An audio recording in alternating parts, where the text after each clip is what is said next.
England की राजगद्दी साल 1509 से लेकर 1547 तक हेनरी के हाथों में हुआ करती थी। राजा हेनरी की कई पत्नियां और एलिजाबेथ व मैरी नामक 2 बेटियां थीं।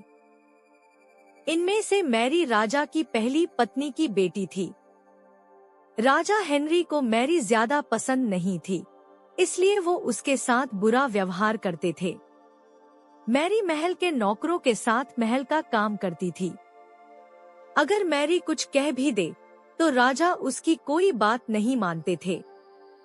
सन 1547 में जब राजा हेनरी की मौत हो गई, तो प्रजा की इच्छानुसार 16 शताब्दी के दौरान हेनरी की पहली बेटी मैरी को इंग्लैंड की राजगद्दी दे दी गई। वह इंग्लैंड की रानी बन गई। उस समय इंग्लैंड के हालात बहुत अच्छे नहीं थे। इंग्लैंड कैथोलिक और प्रोटेस्टेंट इन 2 धर्मों के बीच में बंट गया था। उस समय दोनों धर्मों के लोगों के बीच जंग छिड़ी हुई थी। रानी मैरी चाहती थी कि पूरे इंग्लैंड में सिर्फ एक ही धर्म हो, लेकिन लोगों ने उसकी यह बात मानने से साफ इनकार कर दिया था। इससे नाराज होकर रानी ने उनकी बात न मानने वालों को मौत की सजा दे दी थी। वह ऐसे लोगों को जिंदा भी जला देती थी। रानी मैरी की इस क्रूरता की वजह से इंग्लैंड के लोग उससे नफरत करने लगे। ऐसा भी कहा जाने लगा कि रानी मैरी कुंवारी जवान लड़कियों के खून से नहाती थी।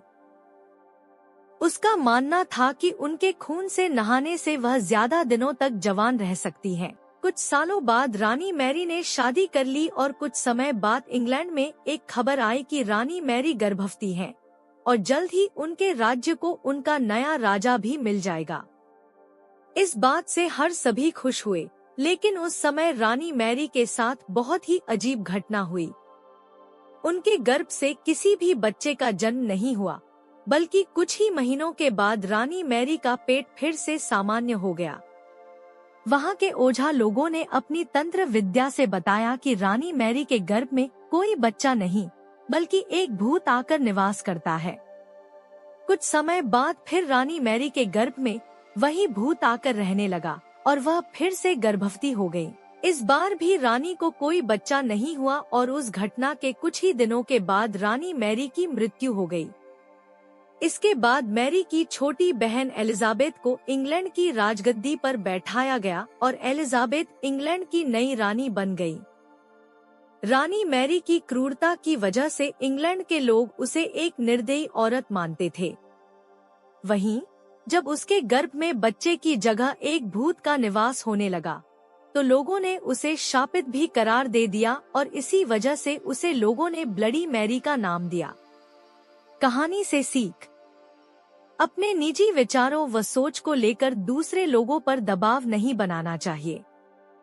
शांति और करुणा से लोगों का ख्याल रखना ही मनुष्य का धर्म है।